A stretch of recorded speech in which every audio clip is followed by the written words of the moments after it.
And now, your Storm Team 18 forecast. Weather from where you live. Yeah, just a little bit of fog out there, some dense spots up toward especially Cass County, about a half-mile in Logansport, 3 miles in Kokomo.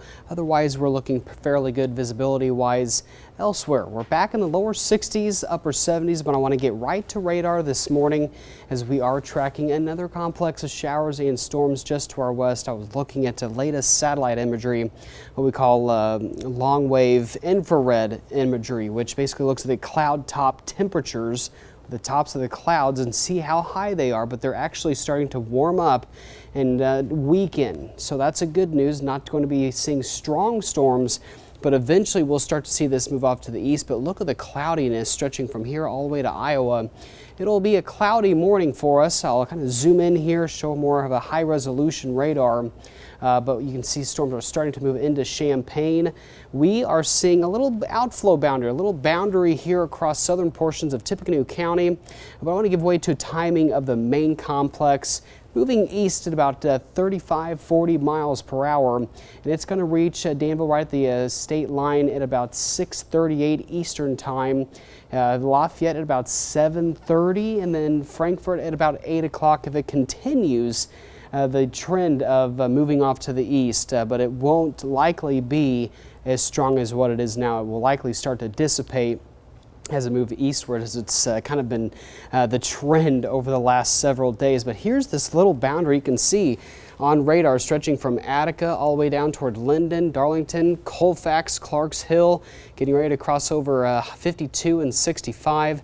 Down toward Lebanon. So if you are traveling down 65, may see some heavy downpours as this continues to move off slowly to the north and east. Frankfort in the path up toward Delphi may see a little shower or two. Democrat, Mulberry, Rossville may see a few showers out of this. May hear some thunder if it kind of grows up a little bit more. But nonetheless, notice for Futurecast not showing any of that boundary this morning. So again, models very hard to track this morning, but I do think those showers and storms will start to move in here by 6:30 to 7 o'clock.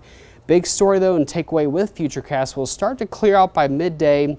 I think by this afternoon we'll start to see some scattered showers in individual cells that may become what we call supercellular or bigger storms that could have hail, damaging winds, and even some isolated tornado threats with this, and a complex of storms later tonight. Now tomorrow looks cloudier, probably a little bit of fog in the morning, and then eventually some just scattered storms throughout the day, and will clear out by Saturday.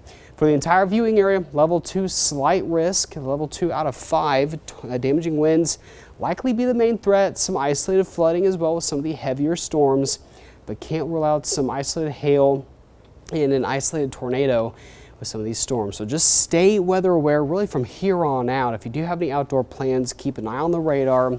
I'm continuing to post updates on my Facebook page throughout the rest of the day. By midday, hopefully we'll have some clearing. That'll get the sun out. That's going to really warm us up, get very muggy out.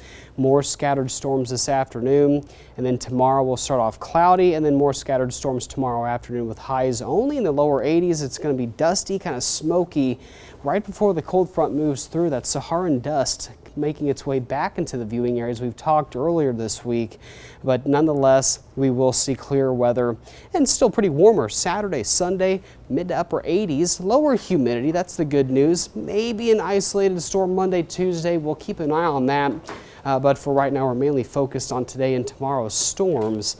But we do look like we will be seeing a slight cool down as we get toward the middle and end of next week, with highs potentially only in the 70s, Stacy. So my favorite weather word today is supercellular. So that you said that, I was like, that's cool. Supercellular? Well, a supercell is a meteorological term for just a lone storm that's pretty much the mother of all storms here in the Midwest. So something we may watch very closely for. It features, large hail, possibly tornadoes, heavy rain. So we're going to watch it very closely this afternoon. Thanks, David. Yeah. Well, football